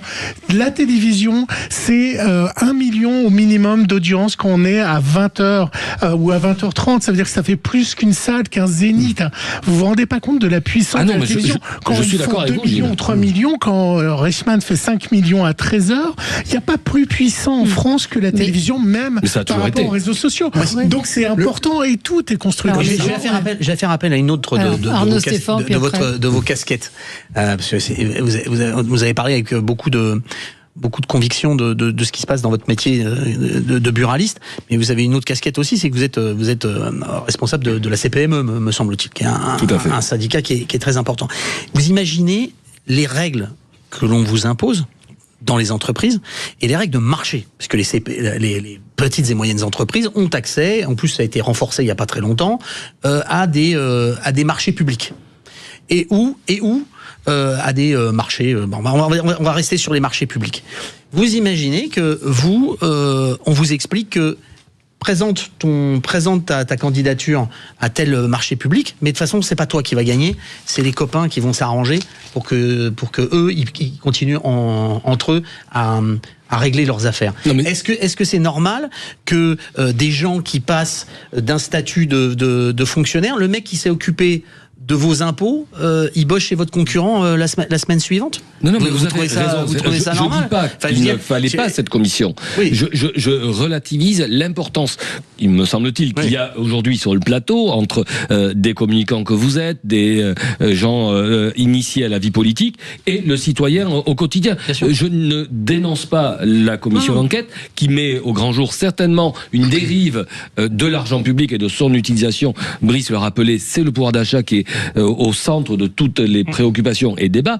Je ne vais pas contredire le fond de ce rapport. Je dis juste qu'il faut peut-être le ramener à sa juste raison aujourd'hui dans le débat public. Mais très simplement, pourquoi est-ce que l'URN a aussi beaucoup de succès ? Cotarac. Mais parce que le record de dette dans le pays, de déficit, de taux de pauvreté, de défaillance d'entreprise, c'est pas nous qui étions aux manettes, c'est tous les autres. Donc d'abord, il y a un bon sens chez les Français, et on se souvient, vous l'avez dit à l'instant Valérie, où va notre argent ? Je parle même pas du RN, je pense aux gilets jaunes par exemple. Monsieur, on n'a jamais autant payé d'impôts dans notre pays, et pourtant les services publics se cassent la gueule. Où va notre argent ? Eh bien, quand monsieur Aloncle fait ce type d'enquête, je dis pas qu'il répond à l'ensemble des sujets, puisque c'est 4 milliards, il s'est 1000 milliards de dettes supplémentaires, donc mais c'est quand même, ça fait partie des choses. Quand monsieur Bayrou fait le tour des plateaux télé, lorsqu'il était Premier ministre, pour aller chercher 30 milliards, vous vous en souvenez ? En 2017, la Cour des comptes, avant l'élection de monsieur Macron, fait un rapport en expliquant que sur la fraude sociale, il y a une fourchette entre 15 et 30 milliards de fraude sociale, c'est-à-dire d'argent des Français qui part par les fenêtres. Qu'est-ce qui a été fait ? Pas grand-chose. Donc les Français ont quelle que soit d'ailleurs leur opinion politique, ont quand même un bon sens, ont du bon sens et se disent tous les feux sont au rouge, il y a des choses qui ne fonctionnent pas. Il y a de l'argent qui part dans tel ou tel endroit. Il y a une augmentation des contributions de l'Union européenne. Il y a l'immigration, il y a les fraudes aux cartes vitales. C'est pas moi qui le dis, c'est la Cour des comptes. Il y a 4 milliards dans le service public audiovisuel. Où va notre argent? Voilà. Et si je voulais vous taquiner, je vous dirais que ça peut être aussi la ligne de Jean-Luc Mélenchon. Et d'ailleurs, c'est celle qu'il utilise, c'est où passe notre pognon, c'est-à-dire où mais passe il rajoute l'argent. des impôts. Oui, bien sûr. Mais je dis pas. Moi, je dis, il y a quand même une incohérence. Moi, je parle de bon sens. Mais oui, mais l'incohérence aujourd'hui, c'est que vous estimez que c'est une incohérence, mais sa ligne est à peu près la même, c'est-à-dire où passe notre pognon, à savoir notamment pourquoi on fait des ristournes d'impôts à des grands groupes, où passe ce pognon. Régulariser les Comoriens à Mayotte, tous les clandestins, etc. Oui, mais ça coûte de l'argent, excusez-moi. On s'éloigne de notre rapport sur l'audiovisuel. En tout cas, l'interview de Catherine Pégard ce matin, la ministre de la Culture, est très intéressante, puisque elle dit qu'il faut être plus exigeant il faut être plus exigeant que jamais vis-à-vis de ceux qui dispensent l'information. Elle dit qu'il faut effectivement qu'il y ait des modifications. Et contrairement à ce que disait Gilles tout à l'heure, on va faire une télévision que personne ne regarde. Non, je pense qu'on peut faire des émissions culturelles de qualité. Il revient. Il revient. Je pense qu'on peut faire des émissions culturelles de qualité et si on les confiait à d'autres personnes et si on avait une autre vision de la culture que celle qui est en place depuis un certain temps. Valérie, vous croyez que si on fait un documentaire sur Picasso, il devait être suivi? Il y avait une émission incroyable. Ça dépend comment vous le faites. C'est-à-dire que si vous faites autre chose que des émissions chiantes, oui, ça peut être suivi. Non, il y avait une émission incroyable qui s'appelait Un siècle d'écrivains, qui s'est donné la mission de raconter les écrivains. C'était sur France 3. Un siècle d'écrivains. Ça a été une audience catastrophique, mais catastrophique. Et à chaque fois, c'était Joséphine Ange Gardien ou d'autres feuilletons, d'autres séries qui cartonnaient. Non, mais il y a un enjeu de service public sur la. C'était une émission très éducative. Les maternelles, ça fait 200 000, 300 000. Mais ça a marché à une époque. Ça a marché une époque, mais pas avec des audiences formidables. Donc, qu'est-ce qu'on veut pour le service public? Est-ce qu'on veut un service public fort, avec des audiences, ou est-ce qu'on veut un service public qui a une mission culturelle? Trop de chaînes. Ça, c'est sûr. Ça, je veux dire, France 4, je ne sais pas à quoi ça sert. Mais il est vrai que si vous faites des choses, des vrais documentaires et de la musique classique, ça va être très compliqué. Vous caricaturez. Non, pas du tout. Je pense qu'on peut faire des choses. Je peux vous citer un tas de choses. Pour chaque thématique. Je suis désolé. Moi, le samedi soir, j'adore regarder sur la 3, je ne sais pas si je peux citer Échappée bête. Ça fait visiter la France avec un prisme très intéressant des racines et des ailes. Ça a fonctionné, proposé. Ça marche plus. Les racines et ça a marché. Après, il faut renouveler. Il faut renouveler. Même moi, il faut parler d'une autre époque, Valérie. Aujourd'hui, les gens vont sur YouTube et ils vont sur Netflix. Dans ce cas-là, on ferme la télé. Mais pour l'instant, dans 5 ou 10 ans, la nouvelle génération, elle est plutôt habituée à aller sur YouTube et Netflix. C'est une vraie question de savoir qu'est-ce que va proposer le service public s'il est encore là. Bon, on s'est laissé emporter par nos débats, donc pas de coup de cœur, pas de coup de gueule. Mais Perico vient d'arriver.